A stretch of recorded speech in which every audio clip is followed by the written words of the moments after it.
तो hello students, JEE warriors में आपका स्वागत है। तो इस बार मैं एक ऐसा टॉपिक लेकर आया हूँ जो कि मुझे स्टूडेंट्स बहुत बार पूछते हैं। रिसेंटली बहुत सारे मेल मुझे आए, मैसेजेस आए, उसमें एक चीज़ बहुत कॉमन थी कि स्टूडेंट्स मुझे बोल रहे हैं कि सर, हाँ, जैसे ही हम क्वेश्चन देखते हैं हमारा दिमाग काम करना बंद कर देता है, हमें लगता है कि ये तो क्वेश्चन हमसे होगा ही नहीं, तो क्या किया जाए। तो मैंने सोचा इस पर एक डिटेल वीडियो बनाता हूँ, और वो भी बुमराह की लाइफ से, कि बुमराह की ऐसी 4 किलर टेक्निक जिससे हम जेई का क्वेश्चन सॉल्व कर सकते हैं।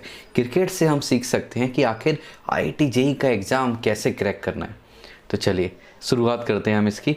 तो पहले मैं आपसे ये बात करना चाहता हूँ कि सपोज आप क्रिकेट मैच खेल रहे हो, आप बुमराह की जगह हो, आप बॉलिंग करते हो, सामने एक बहुत अच्छा खतरनाक बैट्समैन है like Virat Kohli, AB de Villiers, Rohit Sharma, और वो बहुत अच्छा खेल रहा है, छक्के चौके लगा रहा है, आप क्या करोगे? तो आपका आंसर होना चाहिए कि सर, मैं अलग अलग तरह की बॉल्स ट्राई करूँगा, कभी बाउंसर डालूंगा, कभी यॉर्क डालूंगा, कभी inswinger, outswinger, off cutter, leg cutter, मतलब वैराइटीज़ लेकर आऊँगा, अलग अलग तरह से उसको टेस्ट करूँगा, आखिर उसकी कमजोरी क्या है, देन उसको मैं आउट कर दूँगा। यस, बिल्कुल सही, ये बिल्कुल सही आंसर है। सिमिलरली हमें क्या करना होता है, जेई के क्वेश्चन को भी एक बॉलर की तरह, जैसे वो inswinger, outswinger, bouncer, body length जो बॉल करता है, जेई के क्वेश्चन को भी हमें इसी तरह करना होता है ना। हमें याद रखना है, क्वेश्चन हमारा दोस्त नहीं है, बल्कि हमें उसको आउट करना है, हमें उससे लड़ाई करनी है।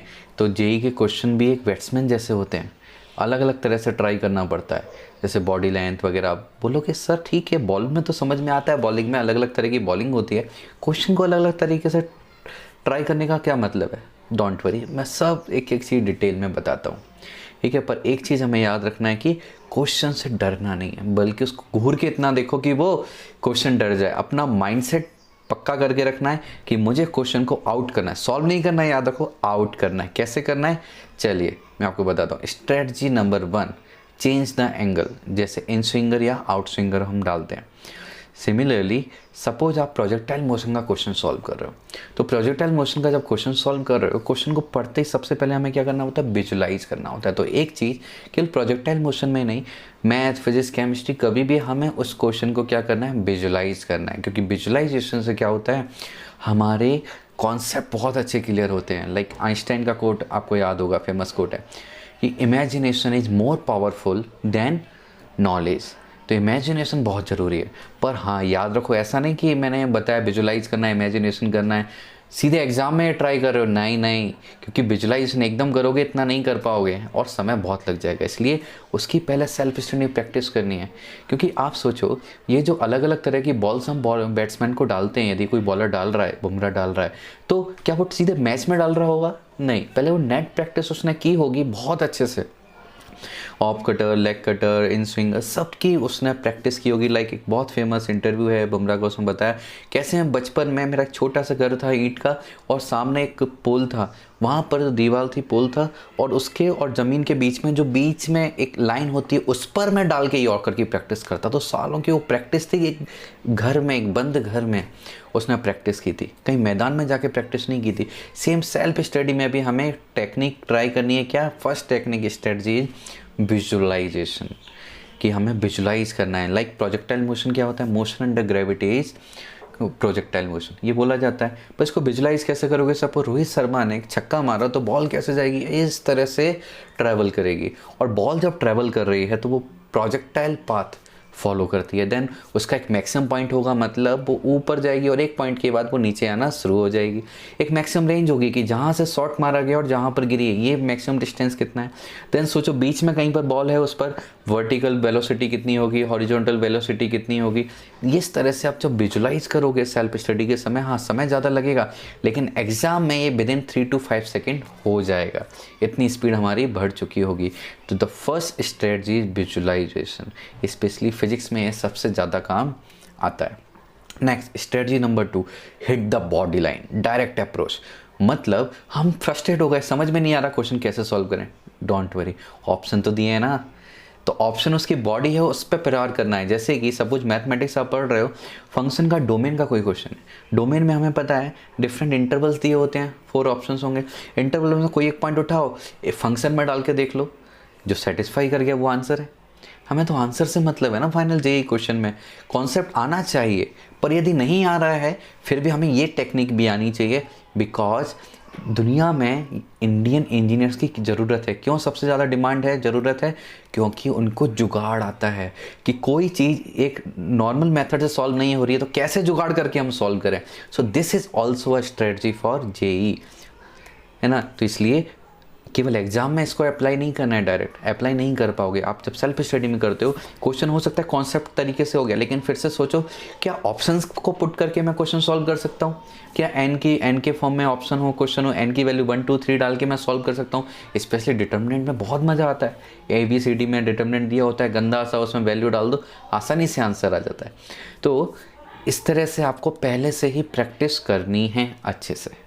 ओके, तो सेकंड स्ट्रेटजी क्या हो गई? बॉडी लेंथ बॉल हमें डालना है, सीधे ऑप्शन से हमें सॉल्व करके उसको ख़त्म कर देना है। Strategy number 3, spin the ball, approach with a twist. अब ये ट्विस्ट से कैसे अप्रोच करोगे? सपोज आप कोऑर्डिनेट ज्योमेट्री कर रहे हो, आपको साइन एक्स का ग्राफ आता है लेकिन साइन इनवर्स एक्स की कुछ वैल्यू पूछी है या ग्राफ पूछा है, तो क्या करोगे? तो हमें कॉन्सेप्ट पता है कि साइन इनवर्स एक्स का ग्राफ याद नहीं है, कोई दिक्कत नहीं, लेकिन हर इनवर्स फंक्शन अपने एफ एक्स या एफ इनवर्स एक्स जो है वो एफ एक्स का मिरर इमेज होता है in y is equal to x line, उसमें मिरर इमेज बना दो। या ऐसा कोई कोऑर्डिनेट ज्योमेट्री का क्वेश्चन है, वहाँ पर सिमेट्री से हम सॉल्व कर सकते हैं, लाइक स्क्वायर है, रेक्टेंगल है, तो हम बनाएंगे तो वाई एक्सिस उसको सिमेट्रिकली डिवाइड कर रहा होगा, हो सकता है एक्स एक्सिस डिवाइड कर रहा हो, सिमेट्री मिल सकती है। ऐसे बहुत सारे क्वेश्चंस होते हैं जहाँ पर हम घुमा फिरा के देखेंगे तो कुछ ना कुछ हमें लॉजिक दिख जाता है जो एक्चुअल हमें सॉल्व करने की ज़रूरत नहीं पड़ती। बट फिर से मैं याद दिला रहा हूँ, सीधे एग्जाम में ये अप्लाई नहीं करना है, पहले से प्रिपरेशन करना है। जैसे नेट प्रैक्टिस में बॉलर अलग अलग बॉल्स की प्रैक्टिस करता है, सिमिलरली आप एक ही क्वेश्चन लो, उसको कॉन्सेप्ट से भी सॉल्व करो, ऑप्शन से भी सॉल्व करो, और सोचो और क्या जुगाड़ हो सकता है ना। कोऑर्डिनेट ज्योमेट्री में ग्राफ आप जब बनाओगे, ग्राफ बनाने से आपका जो क्लैरिटी है बहुत अच्छे से मिल जाती है। तो इसलिए हमें क्या करना है? स्पिन करना है, चीज़ें घुमा घुमा के देखनी है, आखिर कहाँ से मैं क्या निकाल दूँ, ये आपको समझ में आएगा जब आप क्वेश्चन को सॉल्व करोगे। Okay, and next strategy number 4, take a break. Batsman को कंफ्यूज करो। एक बहुत मज़ेदार चीज़ बताता हूँ, अभी रिसेंटली जो T20 वर्ल्ड कप इंडिया ने जीता, उसमें फाइनल चल रहा था साउथ अफ्रीका और इंडिया के बीच में, आप सबको भी पता है। लेकिन साउथ अफ्रीका ऑलमोस्ट जीतने वाली थी, वो बैट्समैन था वो आउट ही नहीं हो रहा था, बहुत अच्छे चल रहा था। देन क्या किया, ये मैं रियल एस्टेट बता रहा हूँ, जो रोहित शर्मा थे, रोहित शर्मा ने इंटरव्यू में ये बात बोली थी कि ऋषभ पंत ने क्या किया, थोड़ा वो ड्रामा करते हैं, ऋषभ पंत नोटी है, तो उसने ना लगने का थोड़ा ड्रामा किया कि अरे पैर में लग गई, और इस वजह से 5 to 10 मिनट्स का एक ब्रेक हो गया। और इस 5 to 10 मिनट्स ये ज़्यादा नहीं लगता है, लेकिन 5 से 10 मिनट में क्या हुआ, जो बैट्समैन था उसका माइंडसेट थोड़ा बदल गया, कंसंट्रेशन कम हो गया, और बहुत जल्दी वो बैट्समैन को आउट कर पाए। अब आउट ऋषभ पंत ने नहीं किया, बॉलिंग उसने नहीं की, लेकिन उसने क्या चीज़ स्ट्रेटजी 4 लगाया, कुछ ऐसा कर दिया जिससे कि गेम में ब्रेक आ गया और बैट्समैन का जो कंसंट्रेशन था वो छूट गया। आप यूट्यूब पर रोहित शर्मा का वो इंटरव्यू सुन सकते हो।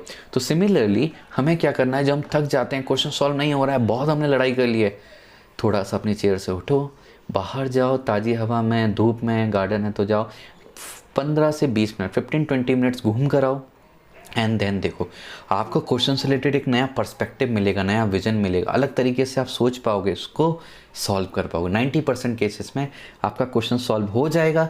यदि नहीं हुआ है तो आपको ये समझ में आ जाएगा किस किस तरीके से नहीं होता है, आगे मैं क्या कर सकता हूँ। आपको एक नया पर्सपेक्टिव, नई लर्निंग ज़रूर मिलेगी, उस समय ब्रेक ज़रूर लेना है। Okay, and the last thing but not the least, सबसे इम्पोर्टेंट माइंडसेट पॉजिटिव रखना है, और उसमें एक बहुत बड़ा रोल होता है इमोशंस का। अपने इमोशंस को कंट्रोल करना है। कैसे कंट्रोल करना है, किस सिचुएशन में? देखो, एक सिचुएशन में बता रहा हूँ यहाँ पर कि जैसे आप क्लास में बैठे हो, सर ने एक क्वेश्चन दिया, किसी भी सब्जेक्ट का हो सकता है, आपसे वो सॉल्व नहीं हुआ, लेकिन आपके साथ के जितने स्टूडेंट्स हैं सब ने वो सॉल्व कर लिया, फ्रेंड्स ने सॉल्व कर लिया, कैसा लगेगा? मेरे साथ ऐसा हुआ है, स्पेशली केमिस्ट्री में। जो क्वेश्चन स्टूडेंट्स 1 मिनट में सॉल्व कर लेते थे, मुझे केमिस्ट्री में 10 मिनट्स लगते थे, क्योंकि मेरी केमिस्ट्री वीक थी। इतना ज़्यादा फ्रस्ट्रेशन लगता था, ऐसा लगता था कि मैं जेईई के लिए बना ही नहीं हूँ, कैसे मैं क्रैक करूँगा जेईई, क्या होगा मेरा, क्या नहीं होगा, इतना ज़्यादा डिमोटिवेशन मिलता था। बट वहीं आपको होल्ड ऑन करना है कि ये सारी चीज़ें आएंगी, इमोशंस में आप बहते जाओगे, बफर चलेगा, बट इमोशंस को कंट्रोल करना है। बस बोलोगे सर कंट्रोल कैसे कर रहे हैं? कंट्रोल करने का तरीका है लॉजिक। क्या लॉजिक है कि बस ट्राई एवरी बॉल। जब भी आप एक इमोशनल भंवर में फंस जाओ, आपको क्या बोलना है, ठीक है मुझे नहीं आता, इट्स ओके, बट मैं सीखूंगा, मैं सीखूंगा। सीखने का तरीका क्या है, सीधे तरीका नहीं आता, मैं टेढ़ा तरीका लगाऊंगा, उल्टा तरीके से क्वेश्चन सॉल्व करूंगा, ऑप्शन से सॉल्व करूंगा, बस क्वेश्चन को सॉल्व करके रहूंगा। हो सकता है मुझे बुक का मेथड समझ में नहीं आया, सर का मेथड समझ में आया, डोंट वरी, अपना खुद का मेथड बनाओ। मैंने केमिस्ट्री में बाद में यही किया था, अपना खुद का मेथड बनाया था। 1 मंथ लगे थे ऑर्गेनिक केमिस्ट्री में बाद में, लेकिन ऐसा हो गया था कोई भी क्वेश्चन आ जाए, कैसे भी रिएक्शन आ जाए, एडवांस लेवल तक क्वेश्चन सॉल्व हो जाता था। अपने मेथड्स भी बना सकते हो, बस ट्राई एवरी बॉल। क्योंकि बुमराह भी बोलता है कि आज जो क्रिकेट में एडवांसमेंट हो रहा है, कंप्यूटर टेक्नोलॉजी आ गई, एआई आ गया, तो हर किसी के बॉलर की किस तरह की बॉल डालता है, कैसी बॉल डालता है, बैट्समैन की क्या कमी है, हर चीज़ हाईलाइट हो जाती है और इंसान उसके लिए प्रिपेयर हो जाता है। तो मैं क्या करता हूँ, जब भी मैं ब्रेक लेता हूँ, मैं एक नया यूनिक स्किल डेवलप करता हूँ, नए तरह की बॉल डेवलप करता हूँ, जिससे मैं ब्लफ कर सकूँ, उसको बैट्समैन को बेवकूफ़ बना सकूँ और आउट कर सकूँ। That's why Bumrah is the best bowler in this world currently. तो सिमिलरली हमें भी क्या करना है, इस तरह से नई स्किल डेवलप करनी है। ओके, तो याद रखो, हमें क्या है कि बेस्ट बॉलर एक बार में नहीं बनते हैं। दुनिया का कितना भी best bowler, even Bumrah, starting के ओवर में ज़रूर पिटता है। स्टार्टिंग का जो है ना, उसका ओवर बेकार ही जाएगा, बहुत पिटाई होगी, बहुत सिक्सर लगेंगे, 4 लगेंगे, चौके लगेंगे, विकेट नहीं मिलेगा। बट जैसे अपनी गलतियों को ख़त्म करते हुए जाओगे, अपनी स्किल नई नई डेवलप करते जाओगे, स्पेशली यूनिक स्किल डेवलप करते हुए जाओगे, उसको कभी रुकोगे नहीं, आप बुमराह की तरह बेस्ट बॉलर बन सकते हो जेई के फील्ड में। और एक और चीज़ याद रखो, जब भी डिमोटिवेशन मिले, आपको याद रखना है, आपके कंधे पर क्या है, सपने हैं, सपनों की रिस्पॉन्सिबिलिटी है, बर्डन नहीं है। याद रखना, किसके सपनों की रिस्पॉन्सिबिलिटी है, आपके पेरेंट्स की, है ना। बर्डन मत समझना, रिस्पॉन्सिबिलिटी, क्योंकि रिस्पॉन्सिबिलिटी जो समझता है वो पर्सन रिस्पॉन्सिबल बन जाता है। और रिस्पॉन्सिबल बनना बहुत ज़रूरी है, बिकॉज जेई का मतलब क्या, आईटी जेई से एग्जाम इतना टफ क्यों होता है, क्योंकि इंडिया लीडर्स बनाना चाहता है, leaders who can take responsibility. Like India Pakistan war हुआ था, उसमें वहाँ से ड्रोन आ रहे थे, हमारे एयर डिफेंस सिस्टम काम कर रहा था, उसको ऑपरेट करने वाले इंजीनियर्स थे। यदि वो इतने इंटेलिजेंट नहीं होते, ज़्यादा अच्छे से स्किल डेवलप नहीं किया होता, तो क्या होता, हम बुरी तरह हार जाते। तो इसलिए India needs, Bharat needs leaders, true leaders, and that's why ITG exam is so tough. इसलिए हमें रिस्पॉन्सिबिलिटी लेनी है और रिस्पॉन्सिबल बन के आगे बढ़ना है। क्या करना है, ज़्यादा नहीं सोचना सिलेक्शन होगा नहीं होगा, बस एफर्ट्स डालते जाना है, ट्राई करते जाना है, हर एक बॉल को सीखते हुए जाना है, हर अलग अलग क्वेश्चन पेपर को सॉल्व करना है, प्रैक्टिस क्वेश्चंस को सॉल्व करना है, अलग अलग एंगल से देखो और सॉल्व करते हुए आगे बढ़ो। ओके, क्योंकि एक चीज़ याद रखो, एक शातिर व्यक्ति वो नहीं होता जो हर बार सही मारता है या सही में आउट करता है या हर बार जीतता है, बल्कि शातिर व्यक्ति जो वो होता है जो हर बार कुछ नया ट्राई करता है। तो हमेशा कुछ ट्राई करते जाओ, स्किल डेवलप करते जाओ और देखो कहाँ से कहाँ पहुँच जाओगे। तो इसलिए हमें क्या करना है, नेट प्रैक्टिस पे ही बॉलिंग की प्रैक्टिस की जाती है, सिमिलर सेल्फ स्टडी में ही हमें अलग अलग मेथड से प्रैक्टिस करनी है। ऑप्शन से क्वेश्चन, क्वेश्चन से option, conceptual, visualisation, imagination, symmetric, graphical, everything, algebraic method, हर मेथड आपको अप्लाई करना है, बार बार करते रहना है। This is the main practice. तो इसलिए नेक्स्ट क्वेश्चन कभी भी आपको मिले, ये मत सोचो मुझसे नहीं होगा, बल्कि ये सोचो कैसे आउट करूँ। आप जेई के मैदान में हो, क्वेश्चन पेपर से भरा हुआ है ये मैदान, क्वेश्चन से भरा हुआ है, प्रैक्टिस पेपर से भरा हुआ है, हर एक क्वेश्चन को पकड़ो और सोचो कैसे आउट करो। दिस एटीट्यूड हमें आना चाहिए, ये एटीट्यूड डेवलप करना है, this attitude must be developed. Okay, और बस याद रखो, सोच बदलो, गेम अपने आप बदल जाएगा। तो यदि आप इससे कनेक्ट कर पाए हो, आप भी क्या है इस सिचुएशन से गुजरे हो, तो ज़रूर मुझे कमेंट करके बताइए। कुछ प्रॉब्लम है आपकी जो पर्सनली आप डिस्कस करना चाहते हो, आप मुझे बिना किसी झिझक के आप मेल कर सकते हो, ईमेल आईडी आपको स्क्रीन पर दिखाई दे रही है। इंस्टाग्राम पे फॉलो कर सकते हो, स्पेशली मेरे 1 मिनट जेई हैक के लिए। टॉपर्स का जो माइंडसेट है, टॉपर्स कैसे पेपर करते हैं, कैसे पढ़ाई करते हैं, रिवाइज करते हैं, हर चीज़ मैंने 1 मिनट में समझाई है। आप उसके लिए इंस्टाग्राम पे फॉलो कर सकते हो, सभी लिंक्स मैंने डिस्क्रिप्शन बॉक्स में दी हैं। So thank you very much. और हाँ, उस दोस्त को शेयर करना मत भूलना जिसको इसकी सबसे ज़्यादा ज़रूरत है।